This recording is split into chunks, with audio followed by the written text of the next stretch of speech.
وہ رات سوئے تو خواب میں ان کو اذان سکھائی گئی، کسی فرشتے نے ان کے سامنے اذان پڑھی۔ ہمارے پاس سوال یہ ہے کہ اذان کب نازل ہوئی یا کب سے پڑھنا شروع ہوئی؟ بسم اللہ الرحمن الرحیم۔ اذان کی جو ابتدا ہوئی ہے یہ پہلی ہجری میں ہوئی ہے۔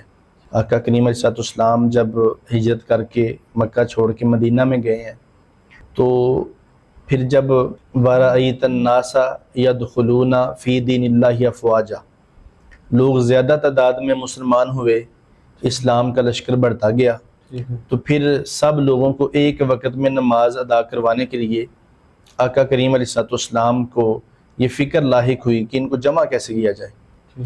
تو حضور نے مختلف صحابہ کرام سے اس کی رائے طلب کی، مشورہ لیا، تو کسی نے کوئی چیز تجویز کی، کسی نے کہا کہ ایک وقت جب نماز کا ہو تو گھنٹی بجا دی جائے، کسی نے کہا کہ کسی اونچی جگہ میں آگ روشن کر دی جائے، اور کسی نے کہا کہ ایک کسی بڑی چیز میں آواز دے دی جائے، اونچی آواز، جس طرح کوئی طوطی وغیرہ ہوتی ہے۔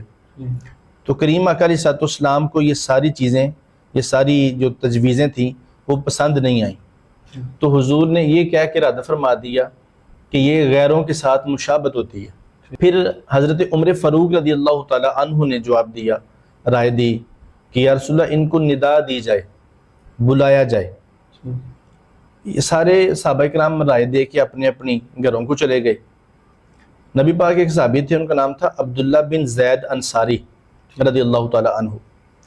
وہ رات سوئے تو خواب میں ان کو اذان سکھائی گئی، کسی فرشتے نے ان کے سامنے اذان پڑھی، انہوں نے اذان کے الفاظ یاد کر لیے۔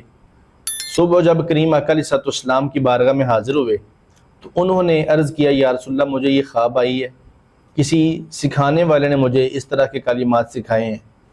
حضور نے فرمایا پڑھ کے سناؤ، انہوں نے پڑھ کے سنائے، تو آقا کریم علیہ السلام نے فرمایا ھذا الرؤیا حق او کما قال النبی، فرمایا یہ جو خواب ہے یہ بالکل سچ ہے۔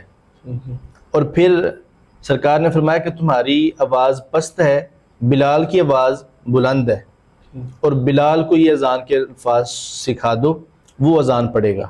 ادھر سے حضرت عمر فاروق رضی اللہ تعالی عنہ بھی تشریف لے آئے، تو وہ عرض کرنے لگے، یا رسول اللہ اس طرح کے الفاظ میں نے بھی خواب میں دیکھے ہیں، مجھے بھی خواب میں سکھائے گئے ہیں۔ تو پھر آقا کریم علیہ السلام نے اسی اذان کو پسند فرمایا اور اسی کو پڑھنے کا حکم دے دیا، اور سب سے پہلے حضرت بلال حبشی رضی اللہ تعالی عنہ نے اسی اذان کو پڑھا ہے۔